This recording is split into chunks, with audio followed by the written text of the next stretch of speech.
meaning 50th, 50 adlaw, no? Feast of the Weeks, Christmas Passover, Hebrew Sabbath. Originally, kani siya sa mga Hebrews o sa mga Jews, Feast of Harvest of the Wheat. So, harvest sa mga trigo. And for us, Catholic Christians, Pentecost is 50 days after the resurrection. Ano ko ikot? Ano sa Easter Sunday karon? Kalimot na mo? April 5. No?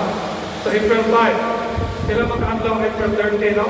5 about 30, 26. Yung karon sa mga karon, May? Isa?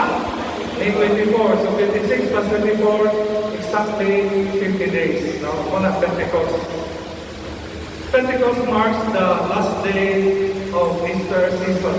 So last day na karon. Ugma para na sa 8 week. Pero we will celebrate special celebration sa memorial of Our Lady or Mother of the Church. The Blessed Virgin as the Mother of the Church. Mother of God man siya, lahit po na Mother of the Church. Inahan sa Diyos, mga ugma, no? Kaduha, last day also of using the Paschal Candle. Kapit na sa mahurot, no? So, ganito na lang isa sa patay o isa sa kasal, no? Last day also of praying the Regina Coeli. Nagkaka po ninyo ang kabaw. Pagpaka-memorize. Kung balik na taan po sa Angelos. Naminaw ka po?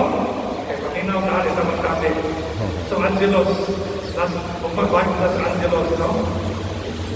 Kaya para sa Easter Sunday, na may sequence, karoon ako yung sequence o sequensya. Kaya sama sa Easter Sunday, kay last day naman karoon, dismissal, na po yung Alleluia, Alleluia. The Mass is ended, Alleluia, Alleluia, or go in peace, Alleluia, Alleluia. Yung tubago niya, thanks be to God, Alleluia, Alleluia. Since last day naman yung karoon sa Easter season, 2026, so, mag-greet ko po niyo for the last time this year. Happy Easter! Kanyang tanan. Happy Easter! Usap. Happy Easter! Happy Easter! Happy mo? Yes. Sige. Tukal mo ha? So, ninaw kita, no? Hindi kita magkabit.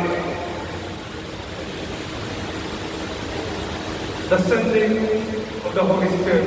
It's naman yung Holy Spirit. The Holy Spirit is the third person of the Blessed Trinity. Diba? The Father, Kasi ka na manguros pa sa next week ay Blessed Trinity na